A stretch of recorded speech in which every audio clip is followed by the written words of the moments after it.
नमस्कार। देखिए, हर खेल के अपने खिलाड़ी होते हैं, अपने नियम होते हैं और शेयर बाजार भी सच कहूं तो एक खेल से कम नहीं है। तो चलिए आज फटाफट मैदान में उतरते हैं और इस खेल के बड़े-बड़े खिलाड़ियों से मिलते हैं। तो सबसे बड़ा सवाल यही है कि आखिर ये खिलाड़ी हैं कौन? कौन है जो इस पूरे खेल के नियम बनाता है? कौन है जो हमें बाजार तक पहुंचाता है? और सबसे जरूरी, हमें खुद कौन सा रोल निभाना चाहिए? चलिए एक एक करके इन सारे सवालों के जवाब ढूंढते हैं।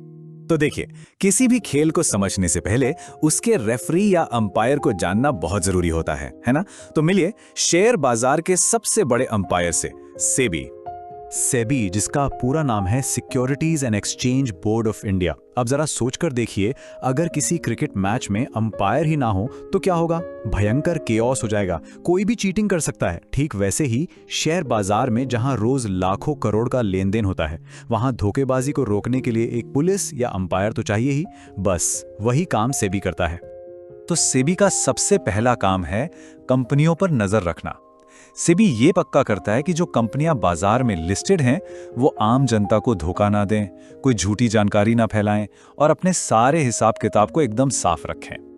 सेबी सिर्फ कंपनियों पर ही नहीं बल्कि ब्रोकर्स पर भी एकदम पैनी नजर रखता है। ये चेक करता है कि ब्रोकर अपने ग्राहकों के साथ, मतलब हमारे साथ, कोई बेईमानी तो नहीं कर रहे। और शायद सबसे जरूरी काम, सेबी का मेन फोकस हम जैसे छोटे निवेशकों, जिन्हें रिटेल इन्वेस्टर कहते हैं, उनके पैसों और उनके हक की रक्षा करना है।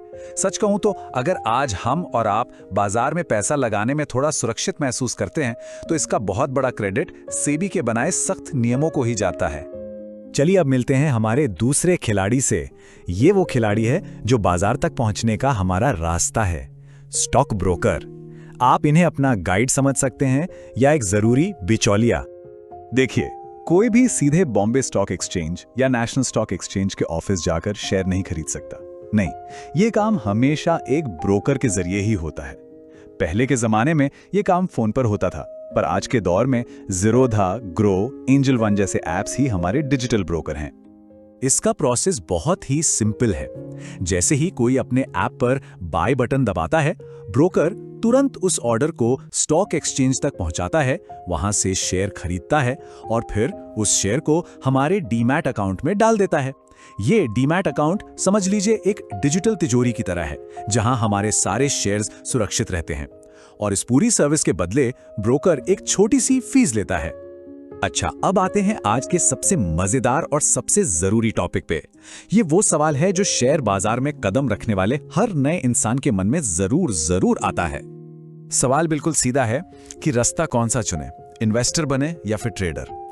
अब इसको समझने के लिए ना चलिए क्रिकेट की दुनिया से एक बहुत ही बेहतरीन एनालॉजी लेते हैं।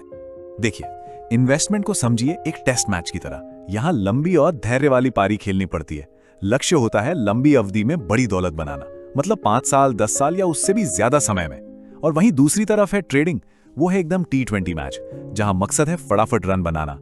यहां लक्ष्य होता है शेयर के दाम में होने वाले छोटे छोटे उतार चढ़ाव से कुछ ही दिनों या हफ्तों में पैसा कमाना। इसको एक और तरीके से समझते हैं। इन्वेस्ट करना जानते हैं कैसा है? ये आम का पेड़ लगाने जैसा है। आज आपने गुठली बोई, आप सालों तक उसकी देखभाल करेंगे और फिर वो पेड़ आपको जीवन भर मीठे फल देगा। मतलब आप उस बिजनेस का हिस्सा बन रहे हैं, उसे बढ़ते हुए देख रहे हैं। दुनिया के सबसे महान निवेशक जैसे वॉरेन बफे और हमारे भारत के बिग बुल राकेश झुनझुनवाला जी, ये सब इसी टेस्ट मैच के खिलाड़ी थे। इन्होंने कंपनियों में दशकों तक अपना पैसा लगाकर ही इतनी बड़ी दौलत बनाई थी। अब बात करते हैं ट्रेडिंग की। एक ट्रेडर का माइंडसेट बिल्कुल अलग होता है। उसका मकसद कंपनी का मालिक बनना नहीं होता। नहीं, वो एक सब्जी वाले की तरह सोचता है, जो सुबह मंडी से आलू खरीदता है और शाम तक थोड़ा बहुत मुनाफा कमाकर उसे बेच देता है। वो उन आलूओं को 10 साल तक अपनी तिजोरी में नहीं रखने वाला है ना। तो अब जब दोनों खिलाड़ियों की भूमिका एकदम साफ है, एक तरफ है इन्वेस्टर और दूसरी तरफ ट्रेडर, तो सवाल ये उठता है कि हमें कौन सा खेल खेलना चाहिए। देखिए, अगर कोई इस खेल में बिल्कुल नया है तो सलाह एकदम सीधी और साफ है। पहले टेस्ट मैच खेलना सीखिए। पहले एक इन्वेस्टर बनिए, बाजार की चाल को समझिए, कंपनियों को जानिए और जब आप इस खेल में कंफर्टेबल हो जाएं, तब T20 यानी ट्रेडिंग खेलने के बारे में सोचिए। तो आज हमने जाना कि सेबी हमारा अंपायर है, हमारा रक्षक है, ब्रोकर बाजार तक हमारा रास्ता है और हमें यह तय करना है कि हमें पारी कौन सी खेलनी है। तो ये सवाल अपने आप से पूछना बहुत जरूरी है कि आपका लक्ष्य क्या है और आप कौन सा मैच खेलने के लिए मैदान में उतरने को तैयार हैं, टेस्ट या T20।